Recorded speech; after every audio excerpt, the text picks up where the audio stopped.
Hi, today we're interviewing Dave Garett. He's the business owner of North America Chimney and Gutter LLC. We're doing this interview for the MBA 570 class, which is Entrepreneurship. Hi, Dave. Hi, Steve. How are you? Great. Thank you very much for agreeing to do this interview.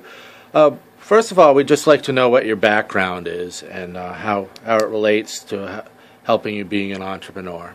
Well, my educational background is specifically in exercise physiology, and also I have a bachelor's degree in exercise phys and an associate's degree in emergency medical services. I started out as a paramedic when I was young, actually as an EMT, worked my way up to a paramedic, but then quickly realized that EMS was not a career choice for me. It was something I loved to do from a volunteer aspect, but not from a career aspect. And eventually I ended up going back to school where I got my bachelor's degree, and then opened up my own business when I was in my mid-20s. I opened up a personal training company, and which soon blossomed into having my own gym. It was a one-on-one training center, about 4,500 square feet, located over in Bohemia, and did fairly well with that. I got involved with corporate wellness. I started realizing that I loved not only working with people, but being able to go out into the field, so to speak, and speak with the public about the benefits of being healthy, the benefits of the different types of programs that my facility offered, and realizing that helping people achieve various aspects of their goals really meant a lot to me. I really took a personal interest into people's specific development within not only the changes that they made in their body, but also in their mind as well. And from there, I ended up eventually going back to school after an accident that I had. I was involved in a pretty bad jet skiing accident. I ended up having to go back to school once I realized I could not perform as a personal trainer anymore.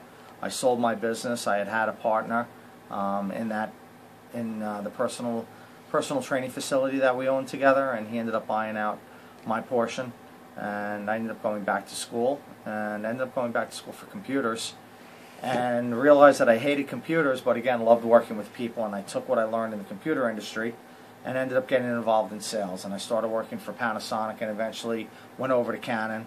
I worked for Canon in the copier industry, and just loved being in sales, and I did pretty well with it.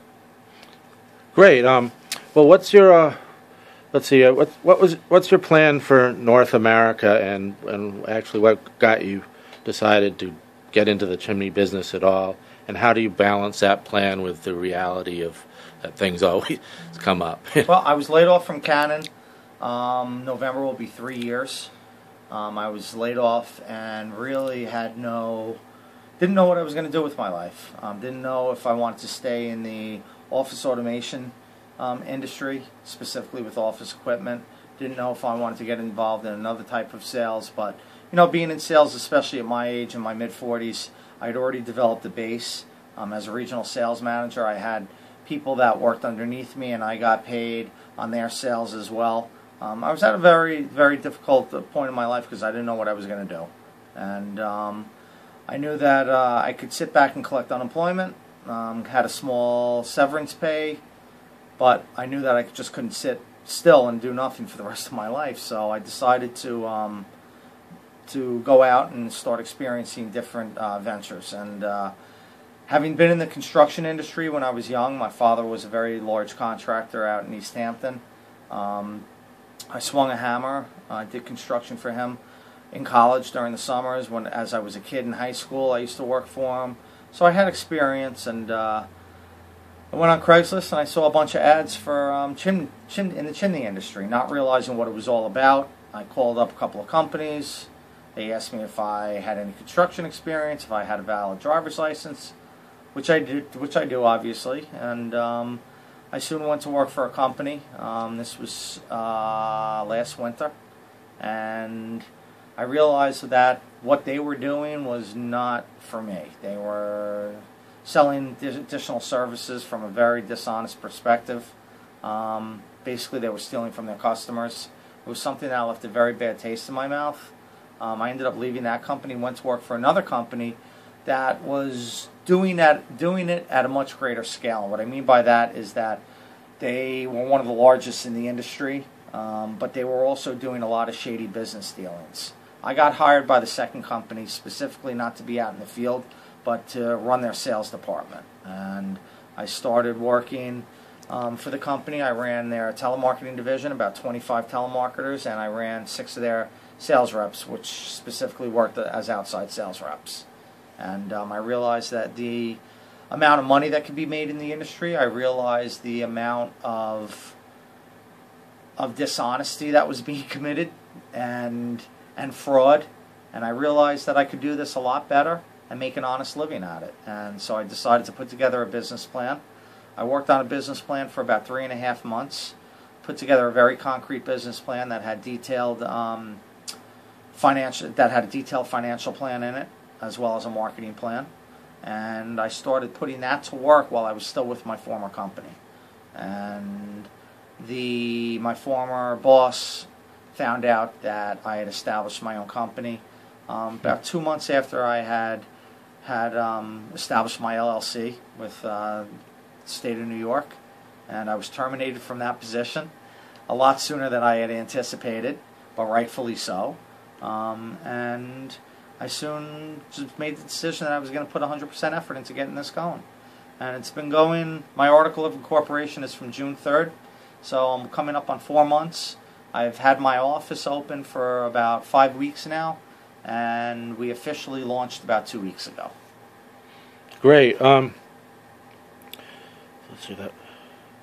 Let's see.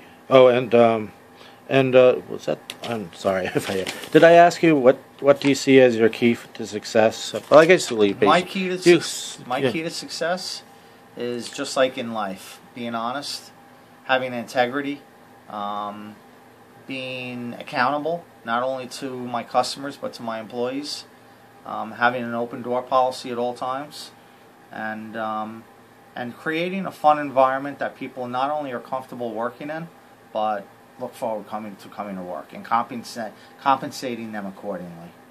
Great. Let's see. Finally, what would you pass on to us students for advice that would help us to become successful entrepreneurs sooner and maybe avoid some pitfalls? The honesty and integrity part that I just spoke about. I think that's key to life in general. I think that if you're honest and you have integrity within your character, I think it'll carry you a long, long way in life, no matter what area of life you're in, what stage of life you're in, what area of industry you're in. I think that being a business owner reflects specifically on how you live your life as a person. And again, since we have a couple more minutes, let's see. So you can really stand out from your competition. And what's your plan for getting your name, your shingle out there, and letting people know that pounding the pavement? A lot of hard work. My day begins at about 5:30, 5:45, and it ends at about 11 o'clock. Owning your own business, and again, obviously, this isn't my first business that I've owned. It takes a lot of work. One thing that I do have to say is that I really don't have any more commitments. I no longer own a home, which is huge. I no longer, my daughter is away at college, so besides during vacation time, I'm pretty much a single dad. Yes, I'm in a committed relationship, but that's doing its own thing after 7 years, so it's not a lot of maintenance behind that. So I'm able to invest the time and the energy back into the business, and specifically the money that we make in the business now, pretty much about 85 to 90% of that gets funneled right back into the company. My father was a very good businessman, and he told me when I was young, he said, "Son, if you ever decide to own your own business, you need to approach it just like it's another child," and that's exactly what it is. Having your own business is exactly like having another child. You have to feed it, you have to clean it, you have to take care of it, you have to bring it to the doctor when it's sick, you got to be there when they when it skins its knee, so to speak. All the little things that we do in life, raising our children, is the same type of commitment that's required in order to run a business and get a business going. Hopefully it's not going to take as much energy, in another couple of years as it is right now, because it is tiring, but it's also rewarding. And I'm not just talking about financially. I'm also talking about having happy employees, having happy customers, having a good environment, and offering a good service that people recognize is valuable, and we get rewarded and compensated accordingly. Okay, well, thank you very much, David, for your time. You're welcome, buddy.